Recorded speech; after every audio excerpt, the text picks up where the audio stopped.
Bueno, estamos dando inicio a una nueva clase, en este caso de escatología católica, que tiene que ver con toda la enseñanza de la Iglesia en torno a la doctrina sobre lo que pasa después de la muerte. Vamos a ir esperando para ver quiénes se van conectando. Yo voy a ir abriendo mi cuenta de Facebook aquí en la compu para ver también los comentarios que ustedes van realizando. ¿Les parece? A ver cómo podemos. Voy a pegar un poco este libro porque no se queda abierto.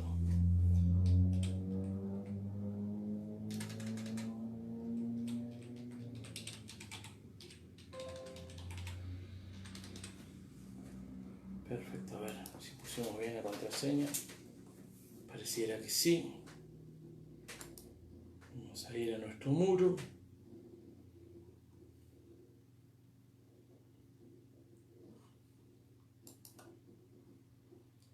Voy a poner una musiquita.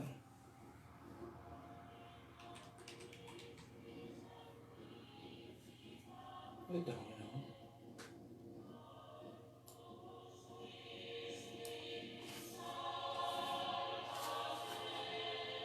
¿Qué tenemos aquí? Tenemos 39 conectados. Bienvenidos todos. ¿Qué dicen? María Belén dice, buenas noches padre, buenas noches. Eduardo Montivero dice, hola. Mi mamá, hola mamacha, ¿cómo andás? ¿Qué dice? Con el dedito así, ¿cómo estamos? Perfecto, aquí alguien mandó una solicitud a la lista, vamos a darle.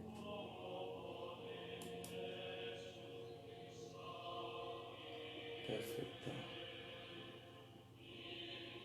Muy bien. Vamos a esperar unos minutitos.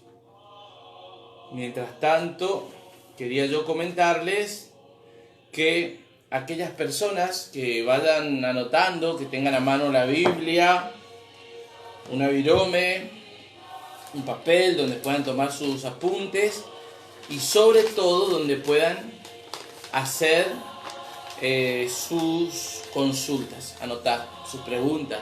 Si algo no queda claro, tranquilamente escriben la pregunta y en algún momento me la hacen.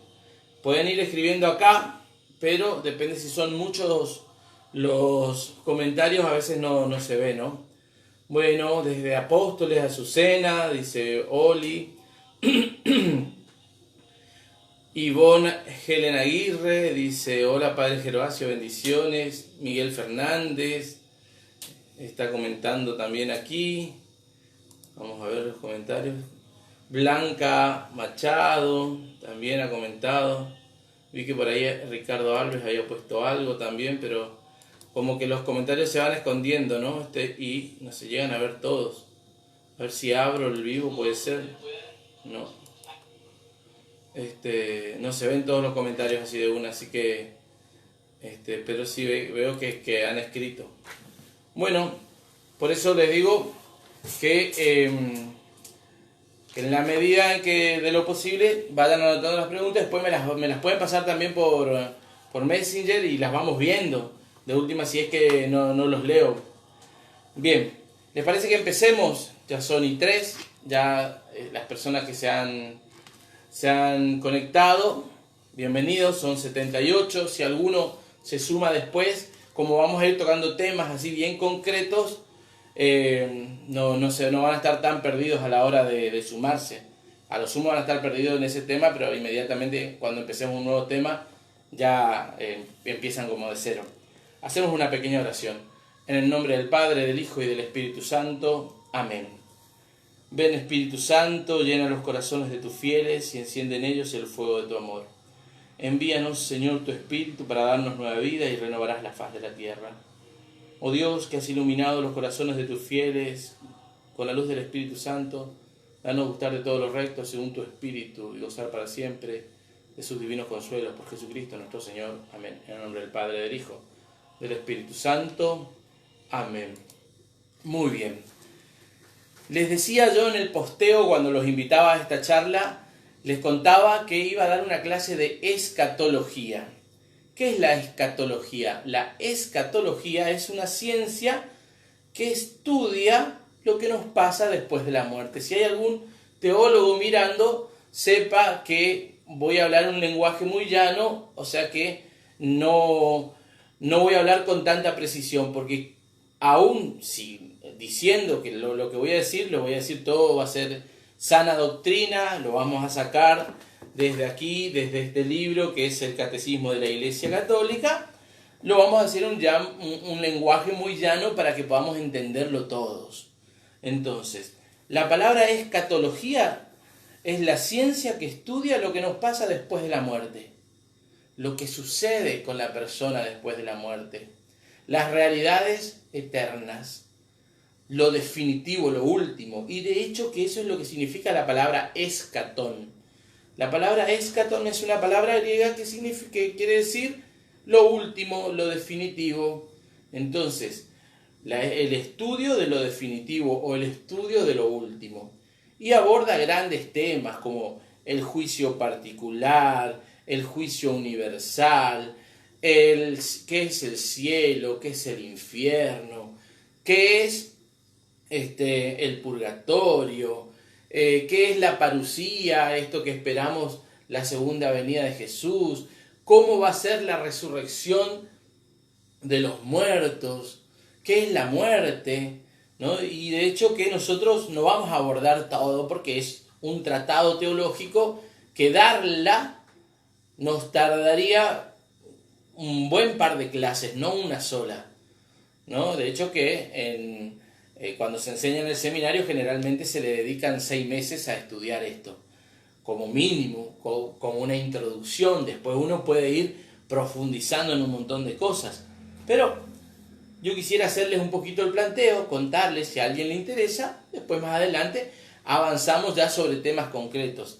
Este mismo cursito yo lo fui dando en algunas parroquias que me invitaron desde la parroquia de Alem, desde la parroquia San Roque González, San Roque, ¿sí? No, la parroquia San Roque del Perrito, que le decimos acá en Posadas, la parroquia San Roque, y también aquí en mi parroquia he dado este curso, así que muchos tal vez han tenido ya la posibilidad de ver estos temas más profundos, porque esto que voy a dar hoy en media hora, les voy a contar en media hora, 40 minutos como máximo, lo di en algunas otras parroquias en 3 o 4 clases. Bien. Les invito que los que tengan este libro, repito, se llama Catecismo de la Iglesia Católica, Catic le dicen algunos, Sec le dicen algunos otros, la abreviatura en latín, pueden tenerlo a mano porque vamos a seguir explícitamente desde aquí. Empezaremos a leer en el punto 1021 el tema el juicio particular. ¿Qué pasa cuando una persona se muere? ¿Qué le sucede? ¿A dónde va? ¿Qué experimenta? Los cristianos creemos que al momento de la muerte se produce la separación del alma respecto al cuerpo. Al separarse el alma del cuerpo, la persona se muere. El alma es inmortal. Lo que se muere es el cuerpo, ¿no? Ahí me expresé mal, no se muere la persona. Se muere el cuerpo, que se ve desprendido de su alma, y el alma se va a encontrar cara a cara con Dios. En el alma, nosotros, las personas, somos una unidad de cuerpo y alma, ¿no? En el alma subsiste el yo. O sea que el día que yo me muera, en mi alma se va a ir mi conciencia de ser Gervasio. Y el cuerpo va a ser enterrado a la espera de la resurrección al final de los tiempos, en el segundo juicio. Pero antes de ese juicio, yo voy a experimentar un juicio particular en donde cara a cara me voy a encontrar con Dios. Y dice San Juan de la Cruz, al atardecer de nuestras vidas, seremos juzgados en el amor. La Sagrada Escritura habla mucho de el juicio final, pero también en varios lugares nombra esta experiencia de toda persona al morirse, que es el juicio particular, en donde se define a dónde vamos. Si vamos al cielo, si vamos al purgatorio o si vamos al infierno. Vamos a leer qué dice el Catecismo de la Iglesia Católica en el punto 1021 sobre el juicio particular. Dos puntitos le dedica el Catecismo a este tema del juicio particular. Dice: la muerte pone fin a la vida del hombre como tiempo abierto a la aceptación o rechazo de la gracia divina manifestada en Cristo. El Nuevo Testamento habla del juicio principalmente en la perspectiva del encuentro final con Cristo en la segunda venida, el juicio universal. Pero también asegura reiteradamente la existencia de la retribución inmediata después de la muerte de cada uno como consecuencia de sus obras y de su fe. Entonces, inmediatamente después de la muerte, cada uno experimenta un juicio particular que es consecuencia de las propias obras y de nuestra fe. La parábola del pobre Lázaro, por ejemplo, que está en Lucas 16:22, ¿se acuerdan? Y las palabras de Cristo en la cruz al buen ladrón, así como otros textos del Nuevo Testamento, hablan de un último destino del alma que puede ser diferente para unos y para otros. Lo vamos a leer. La parábola de Lázaro y el rico en Lucas 16:22. ¿Por qué vamos a leer esta parábola? Porque en esta parábola Lucas cuenta cómo había un hombre que se llamaba Lázaro y que vivía, vamos a leerlo, que vivía a las puertas de un hombre rico, ¿no? Y que experimentaba necesidades, y cuenta así, 22. Después dijo a sus discípulos, perdón, estoy acá en otro capítulo que no era, acá, 16:22. Había un hombre rico que se vestía de púrpura y lino finísimo y cada día hacía espléndidos banquetes. Empecé en el capítulo 16, versículo 19 en adelante. Dale. A su puerta, cubierto de llagas, yacía un pobre llamado Lázaro, que ansiaba saciarse con lo que caía de la mesa del rico, y hasta los perros iban a lamer sus llagas. El pobre murió y fue llevado por los ángeles al seno de Abraham. El rico también murió y fue sepultado. En la morada de los muertos, en medio de los tormentos, levantó los ojos y vio de lejos a Abraham y a Lázaro junto a él. Entonces exclamó: Padre Abraham, ten piedad de mí y envía a Lázaro para que moje la punta de su dedo en el agua y refresque mi lengua, porque estas llamas me atormentan. Hijo mío, respondió Abraham, recuerda que has recibido tus bienes en vida y Lázaro, en cambio, recibió males.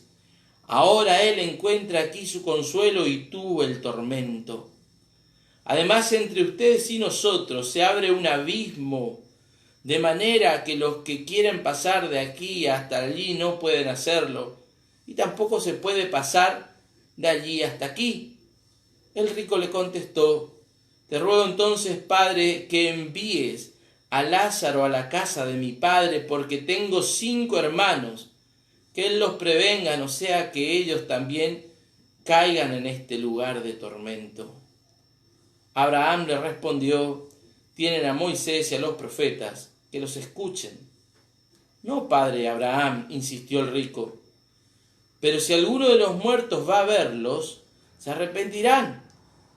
Abraham respondió: si no escuchan a Moisés y a los profetas, aunque resucite alguno de entre los muertos, tampoco se convencerán. Palabra de Dios. Este texto, que es una parábola que Jesús cuenta, la Iglesia lo toma para poner el acento en una cuestión. Se murieron el rico y Lázaro y cada uno recibió según lo que había vivido. El rico fue condenado y Lázaro fue llevado al cielo, al seno de Abraham, dice la palabra de Dios. Y es ahí en donde uno podrá preguntarse, pero ¿y cómo sabemos nosotros que no está hablando del juicio final, del juicio del fin del mundo? Porque los hermanos del rico todavía estaban vivos. Los hermanos del rico vivían, por eso él le pide a Abraham que envíe a Lázaro para que avise a sus hermanos para que se conviertan. Por lo tanto, el juicio que decidió la suerte de Lázaro y del rico se dio ni bien murieron. Lázaro fue llevado al seno de Abraham y el rico fue llevado al lugar donde los judíos le llamaban el infierno. También nosotros, aquí el catecismo cita varios textos, yo les voy a pasar algunos textos para que anoten, no los vamos a leer todos porque imagínense, yo le dije al padre Leandro que iba a cortar esta charla a las 10:30, a las 9:30 o 9:40 y ya son las 9:17, no nos va a dar para todo. Pero ya está planteado el tema, ¿no? Y acuérdense del pasaje que también ya les dije, Lucas 23:43, anotado. El buen ladrón en la cruz lo mira a Jesús y le dice: Señor, acuérdate de mí cuando llegues a tu reino. Y Jesús, ¿qué le dice? Al fin del mundo, cuando yo venga a juzgarte, vas a ir. No, le dice: yo te aseguro que hoy mismo estarás conmigo en el paraíso. Entonces nosotros entendemos que nuestros seres queridos, cuando se mueren, automáticamente se define su suerte. Automáticamente se encuentran con Jesús, cara a cara, face to face, como dicen los jóvenes. Tengo un gran amigo en el cielo que se llama Tomás, y una semana antes o un par de días antes de su muerte, me fui a visitarlo, a llevarle la comunión, a rezar con él, y él me decía: Gerba, yo me imagino ese momento cuando me encuentre con Jesús como el momento más lindo en mi vida, en donde Él va a venir a abrazarme. Me da un abrazo tan lindo que nunca, como algo que nunca yo sentí en mi vida, porque va a ser algo tan hermoso. Y efectivamente es eso lo que nosotros creemos. Al final de nuestra vida, cuando nos morimos, nos encontramos con Dios, con Jesús. Y si lo amamos, ese abrazo nos abre las puertas del cielo. Y ese es el segundo tema que yo quiero tocar con ustedes, ¿no? Pero antes les paso algunos textos sobre el juicio particular. Dale. Lucas 16:22, Lucas 23:43, 2 Corintios 5:8, Filipenses 1:23, Hebreos 9:27 y Hebreos 12:23. ¿Anotados? Después, en todo caso, en los comentarios voy pasando eso. Raquel Villalba, no estamos ahora para responder confesiones online, no tiene nada que ver el comentario. No puedo ver todos los comentarios, che, a ver, qué raro esto. Sí veo que mucha gente comentó, pero no se puede ver todos los comentarios. Capaz sí. arando acá. A ver. Vamos a poner un poquito en silencio. Ahí está. Acá capaz que sí puede haber. Ahí veo todos los comentarios. Bien, perfecto. Pero son todos saludos. Así que hasta aquí hemos hablado del juicio particular. Así que voy viendo si hay alguna pregunta, excepto la pregunta de las confesiones online. No tiene nada que ver la pregunta. Bueno, vamos con el tema del cielo. ¿Qué es el cielo? El Catecismo de la Iglesia Católica, en el punto 1023, define qué es el cielo y lo dice así, fíjense: los que mueren en la gracia y la amistad de Dios y están perfectamente purificados, viven para siempre con Cristo, son para siempre semejantes a Dios, porque lo ven tal cual es. ¿Se acuerdan lo que les dije? Lo ven cara a cara. 1 de Juan, primera carta de Juan, capítulo 3, versículo 2. Definimos, dice el Benedicto XII en la Constitución Benedictus Deus, que es una constitución escrita por el Papa Benedicto XII, en donde dice: definimos con la autoridad apostólica que, según la disposición general de Dios, las almas de los santos y de todos los demás fieles muertos después de recibir el bautismo de Cristo, en los que no había nada que purificar cuando murieron, o en caso de que tuvieran o tengan algo que purificar, una vez que estén purificados después de la muerte, aún antes de la reasunción de sus cuerpos y del juicio final, después de la ascensión al cielo del Salvador, Jesucristo nuestro Señor, estuvieron, están y estarán en el cielo, en el reino de los cielos, paraíso celestial con Cristo, admitidos en la compañía de los ángeles. Muy bien, entonces, el que se muere, si en plena amistad con Dios, se va al cielo. ¿Cómo define al cielo el Catecismo? Como un estado, no como un lugar. No niega que sea un lugar, pero no lo define así. Dice, el cielo es un estado en que la persona, el ser humano, que murió en plena amistad con Dios, se encuentra con Él, cara a cara. Entonces, una persona se muere y se encuentra cara a cara con Dios, entonces esa persona está en el cielo. Eso significa estar con Dios cara a cara, habiendo muerto en plena amistad con el Señor. Y acá esto es algo interesantísimo, ¿no? ¿Por qué yo decidí hacer esta clase hoy aquí? Porque estamos ya acercándonos a la celebración de la fiesta de la Ascensión del Señor. Y ustedes me dirán, ¿qué tiene que ver?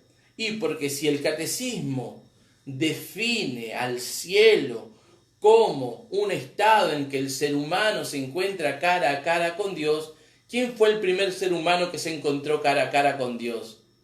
Jesús.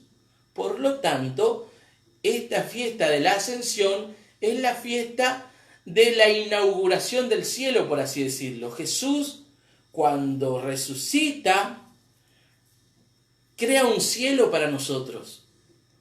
Y es eso. ¿Por qué lo hace? Porque nos ama. Porque eso es lo que uno hace cuando ama a alguien.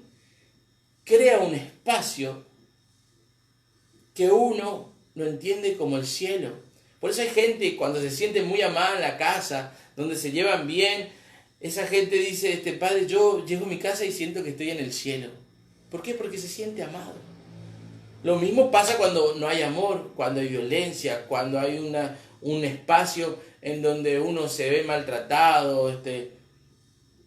La gente dice, yo me siento como en el infierno cuando voy ahí, ¿no? Porque esa es otra realidad también del cielo. Uno empieza a vivirlo y a gozarlo desde acá. Así que define, me estoy yendo por las ramas, no me quiero ir mucho por las ramas, sino define el cielo, el Catecismo, como un estado en el que el ser humano purificado se encuentra cara a cara con Dios. Jesús, dijimos, inaugura el cielo, y nos va a permitir esto verlo cara a cara a Jesús. Es cierto que esta realidad del cielo también es un misterio para nosotros. No podemos definirla completamente, exactamente todo como es, porque supera nuestras capacidades. Por eso la Sagrada Escritura, en el punto 1027 del Catecismo, dice: la Sagrada Escritura habla del cielo utilizando imágenes de cómo es el cielo. Y nos dice que el cielo es la vida, la luz, la paz, el banquete de bodas, el vino del reino, la casa del Padre, la Jerusalén celeste, el paraíso. Son imágenes que ocupa para expresar esta vivencia del cielo, porque no puede agotarla a la hora de definir el cielo. No podemos agotar con una definición una realidad que nos supera totalmente. Por eso San Pablo en 1 Corintios 2,9 va a decir: lo que ni el ojo vio, ni el oído oyó, ni al corazón del hombre llegó, lo que Dios preparó para los que lo aman. Termina siendo también un misterio. Lo que sí sabemos es que es esto, es verlo a Dios tal cual es. Dice el punto 1028: a causa de su trascendencia, Dios no puede ser visto tal cual es más que cuando Él mismo abre su misterio a la contemplación inmediata del hombre y le da la capacidad para ellos. Y subrayen esa palabra, tener la capacidad de verlo a Dios. ¿Por qué? Porque nos va a servir para el próximo tema que vamos a abordar, que es el tema del purgatorio. Esta contemplación de Dios en su gloria celestial es llamada por la Iglesia visión beatífica, visión de la santidad de Dios, verlo a Dios. Perfecto. ¿Alguna pregunta sobre la cuestión del cielo? Dice, gracias Padre, solo aproveché para, bueno, ya que se está enojando acá, no te enojes Raquel. Miguel dice: ¿qué pasa con aquellos que tienen doble bautizo? O sea, en dos clases de iglesia, por ejemplo, católica y evangelia. ¿Esa persona no comete blasfemia contra el Espíritu Santo por no tener bautismo y entra en el cielo? Bien, primero, no existe el doble bautismo. Miguel Fernández pregunta eso. Hola Verónica, ¿cómo te va? Está saludando Verónica ahí. ¿Por qué no existe el doble bautismo? Porque la Biblia lo dice, la palabra de Dios dice: un solo bautismo, una sola fe. Vos te bautizaste una sola vez, si te bautizaste bien no te podés volver a bautizar, no existe el rebautismo. Por lo tanto, entonces no hay doble bautismo. En lo que decís, blasfemia contra el Espíritu Santo, es justamente el tema que vamos a tocar en este momento sobre la cuestión del purgatorio. La palabra de Dios en ese texto que que recién Miguel estaban citando, que es el texto de Mateo 12:31, Jesús dice en ese texto que los que blasfemen contra el Espíritu Santo no serán perdonados ni en este mundo ni en el futuro. Ni en este siglo ni en el siglo futuro. Son distintas expresiones o distintas traducciones de esta frase de Jesús. ¿Qué significa? ¿Qué dice la Iglesia a partir de esto? Que si hay pecados que no van a ser perdonados ni en este mundo ni en el mundo futuro, entonces existen pecados que sí pueden ser perdonados en el mundo futuro, o sea, en el cielo, después de la muerte. Eso está, si ustedes buscan, Mateo 12:31. Vamos a buscar y lo vamos a leer. En este texto, Mateo 12:31, la Iglesia, no es el único texto, la Iglesia sienta esta idea de que hay pecados que pueden ser perdonados después de la muerte, ¿no? Vamos a ver, Mateo 12, 31, ¿no? Dice así, vamos a leer desde el 30, ya así se entiende, ¿no? El que no está conmigo está contra mí, y el que no recoge conmigo desparrama. Por eso les digo que todo pecado o blasfemia se les perdonará a los hombres, pero la blasfemia contra el Espíritu no será perdonada. Al que diga una palabra contra el Hijo del Hombre, se le perdonará, pero al que hable contra el Espíritu Santo, no se le perdonará ni en este mundo ni en el futuro. ¿No? Mateo 12, del 30 al 32. No dice Jesús cuál es la blasfemia contra el Espíritu Santo. Entiendo yo que la blasfemia contra el Espíritu Santo es aquella que impide que recibamos el perdón de Dios. Ahora bien, Dios es infinitamente misericordioso, su misericordia no tiene límites. ¿Qué cosa no puede perdonarnos Dios? Lo que nosotros no queremos que nos perdone. Aquellas cosas de las cuales nosotros no nos arrepentimos.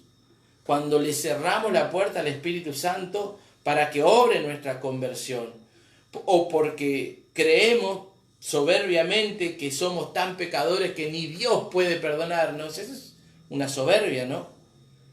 Entonces el Espíritu Santo no puede obrar ahí. ¿Por qué? Porque me cierro a su perdón. O una soberbia más explícita, cuando me creo tan santito. Cuando me creo tan santito que no creo que no necesito que Dios me perdone nada. Entonces no me abro al perdón y me cierro a la acción del Espíritu Santo. Entiendo yo que por ahí pasa esta cuestión. Pero nos fuimos del tema, pero está bien, me gusta que vayan preguntando. Entonces, el purgatorio implica la posibilidad de que Dios nos purifique después de la muerte. Vamos a leer lo que dice el catecismo, porque no quiero que se queden solamente con lo que digo yo, sino con lo que dice el catecismo. Los que mueren en la gracia, punto 1030 del catecismo, los que mueren en la gracia y en la amistad de Dios, pero imperfectamente purificados, aunque están seguros de su eterna salvación, sufren después de su muerte una purificación, a fin de obtener la santidad necesaria para entrar en la alegría del cielo. Punto 1030. Hacemos un parate. Dice que los que mueren en amistad con Dios, pero imperfectamente purificados, sufren una purificación. Y yo quisiera subrayar esta palabra sufren, porque la iglesia nunca enseña al purgatorio como un lugar de tormento. De hecho, que dice en su catecismo que el purgatorio es totalmente distinto al infierno, que ya vamos a ir a ese tema. Por lo tanto, entiéndase aquí la palabra sufren una purificación como sinónimo de experimentan una purificación. Son purificados. De hecho, que el sufrimiento que uno tiene en el purgatorio, en el sentido de dolor, es el dolor por querer verlo ya cara a cara a Dios y no poder todavía. No porque Dios tenga que ahí flagelarnos, atormentarnos para poder purificarnos. No es eso. Por eso yo les recomiendo que no lean o que no crean aquellos libros, por ejemplo, de videntes no autorizados, como por supuestos videntes que ni siquiera sabemos si existieron, como por ejemplo María Sima, que mucha gente lee y cree, bueno. Incluso hay gente que sufre porque piensa que su familiar está siendo atormentado terriblemente en el purgatorio en el caso de que esté allí. ¿Qué padre que ama mucho a su hijo se complace se complace haciéndolo sufrir. No, el purgatorio es una purificación. ¿Por qué? Y ahí va lo que nosotros leímos en el punto anterior. ¿Se acuerdan que le dije subrayen? Porque la santidad de Dios es tan grande. La santidad de Dios es tan grande que el pecado no resiste ante tanta santidad. Se destruye. Por eso, Dios, cuando una persona que muere en amistad con Él todavía carga sobre su ser restos de pecado, Dios tiene que ponerlo a la altura para que lo pueda ver, para que no se dañe ante tanta santidad, para que no se destruya. Si nosotros leemos la Biblia, nos damos cuenta de que la cultura judía tenía un miedo increíble a verlo a Dios cara a cara. ¿Por qué? Porque entendía que en el verlo cara a cara a Dios, por tener pecado se iban a morir. Nadie puede verlo a Dios y seguir viviendo.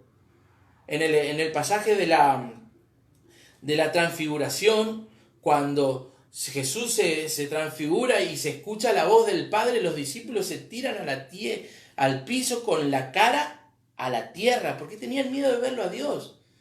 ¿Por qué? Porque pensaban que ante tanta santidad y ellos no estando purificados se iban a morir. Ese es el fundamento en realidad de la necesidad del purgatorio, de que Dios nos purifique, nos dé la capacidad de verlo, de contemplarlo, ¿no? Como dice el número 1028, Él mismo abre su misterio a la contemplación inmediata y le da la capacidad para poder verlo, ¿no? Hay textos bíblicos que reafirman este tema de la purificación. 1 Corintios 3:15, 1 de Pedro 1:7, y también la cuestión de la oración por los difuntos. Me parece que no vamos a llegar a desarrollar todos los temas, por ahí podemos pasarlo para otra clase. Ya seguramente se están aburriendo mucho. Padre, ¿por qué dicen recemos por las almas del purgatorio si están siendo purificadas? Esa es una muy buena pregunta, pero vamos aquí. 2 Macabeos, libro 2 de los Macabeos, capítulo 12,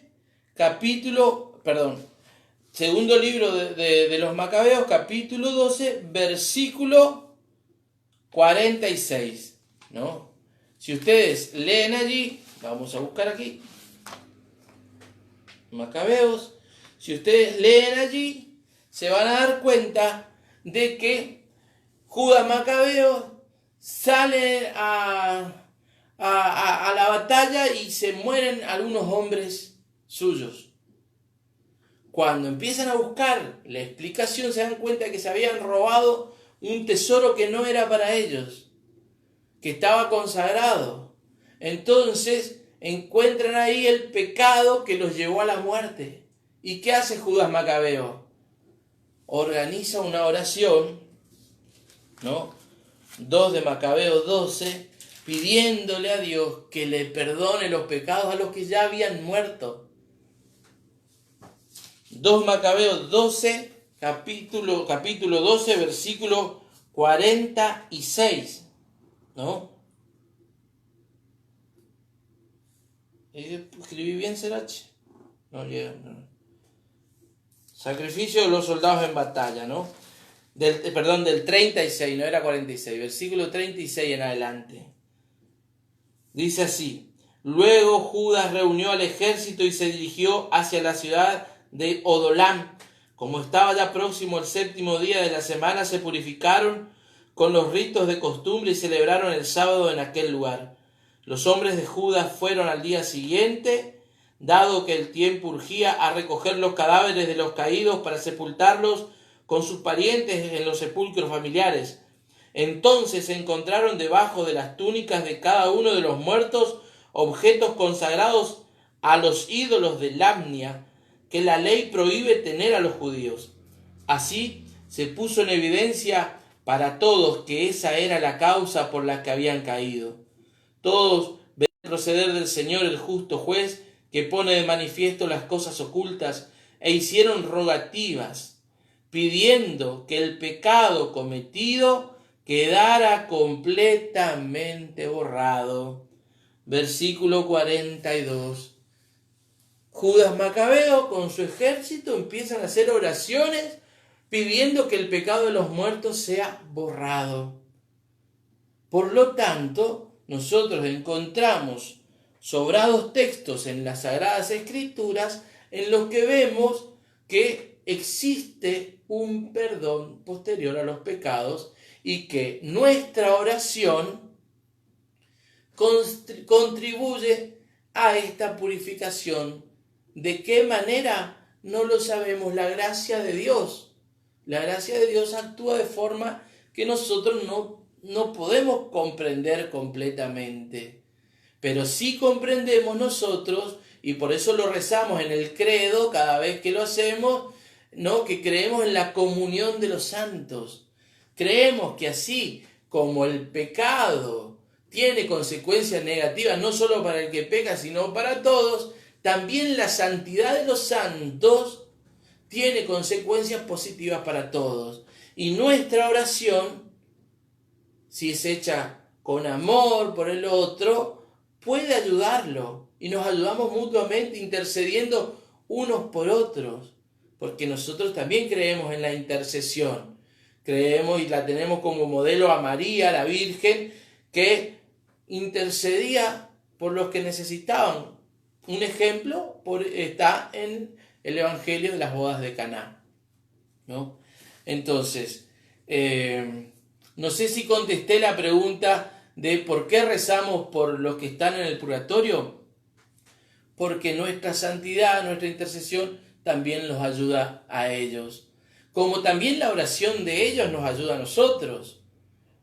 Como también la oración de los santos que ya están en el cielo ayuda a los que están en el purgatorio y ayuda a nosotros, porque es un interceder unos por otros. Esa es la comunión de los santos. No sé si llegué a contestar la pregunta.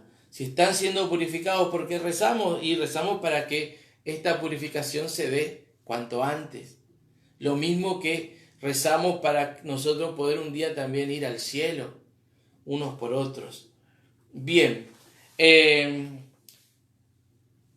quisiera yo abordar absolutamente todo, pero no nos da el tiempo. Voy a abordar, por último, este tema del infierno.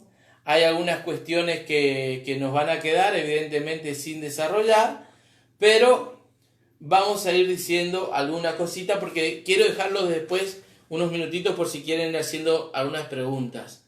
Dice Mariela Montenegro, ¿y los bebés y los niños? Imagino, Mariela, que estás preguntando si los bebés y los niños que no fueron bautizados pasan por el purgatorio.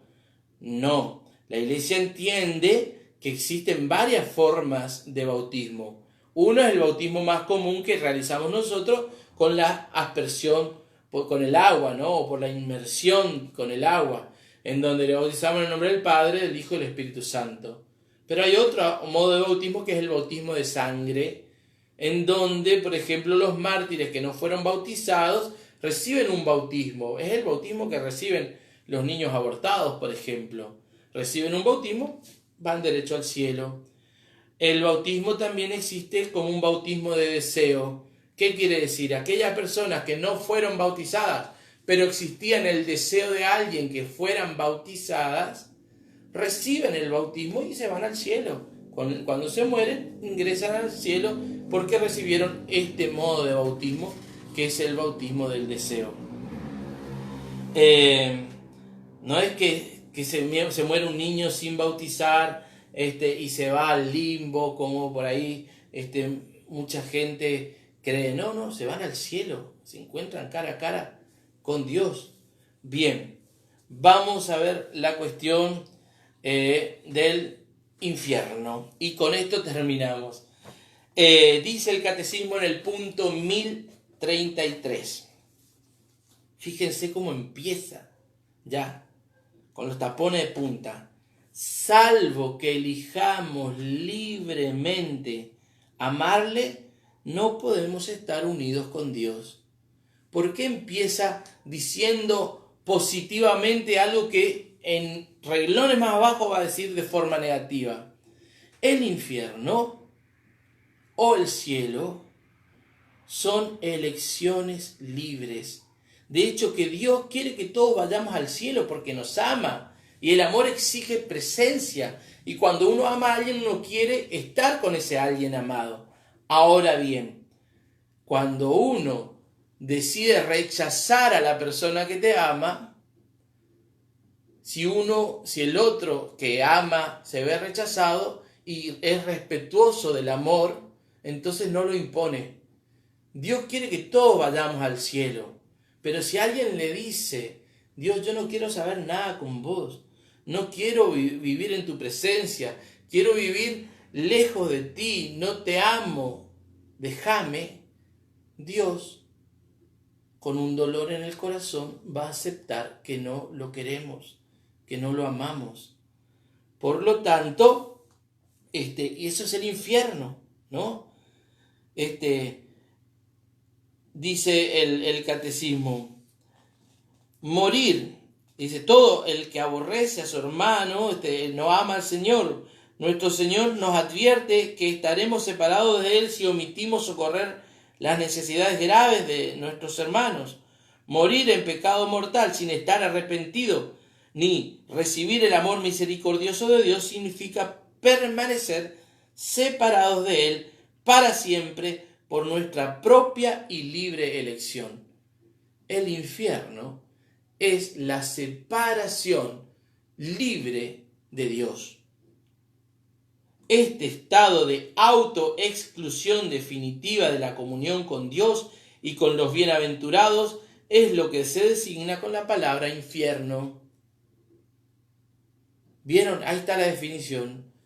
Estado de autoexclusión libre de la comunión con Dios y los bienaventurados. Dios no condena a nadie al infierno. Uno elige ir al cielo o al infierno. ¿Cómo? Con nuestros propios actos. Jesús habla con frecuencia de la realidad del infierno y le llama Gehenna, fuego que nunca se apaga, reservado a los que hasta el fin de su vida rehúsan creer y convertirse. Les invito a leer Mateo 13, 41, 42 y Mateo 25, 41. La enseñanza de la Iglesia afirma la existencia del infierno y su eternidad. Las almas de los que mueren en estado de pecado mortal descienden a los infiernos inmediatamente después de la muerte y allí sufren las penas del infierno. ¿Ven? Es interesantísimo esto porque hay mucha gente que piensa que el alma anda en pena dando vuelta por ahí. No. Te moriste automáticamente o te vas al cielo o al purgatorio o al infierno. No andás dando vuelta por ahí, no, padre, porque en mi casa hay el alma de una persona. No está el alma de una persona.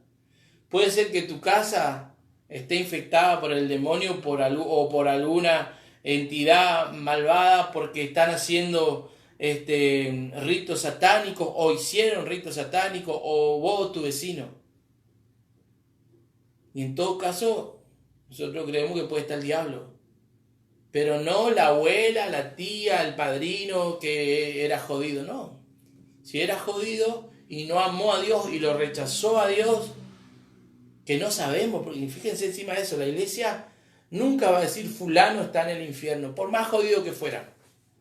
¿Por qué? Porque la iglesia cree en la misericordia de Dios y que Dios por los caminos que solamente Él conoce puede hacer que una persona se arrepienta en el último segundo. Fíjense la experiencia de las visiones de Santa Teresa, que una vez en diálogo con Dios, Dios le pregunta, ¿por qué estás triste? Vos sabés por qué estoy triste, ¿no? Tenía 3 hermanos que se habían suicidado. Y Dios le dice, ¿y vos no sabés que entre el puente y el río yo puedo salvar un alma? La iglesia nunca va a afirmar que tal o cual persona se encuentra en el infierno, porque la misericordia de Dios es incomprensiblemente grande. Sí puede la iglesia afirmar que alguien está en el cielo porque vivió las virtudes de forma heroica. Y entonces dice Santa María Goretti, una nena de 11 años que vivió heroicamente sus virtudes, está en el cielo. San Juan Pablo II, ¿no? Está en el cielo.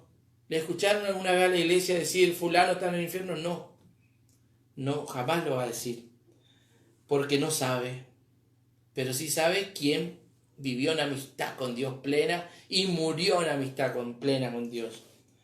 Bien, un poquito eso, les tiro algunos textos sobre la cuestión del infierno, ¿no?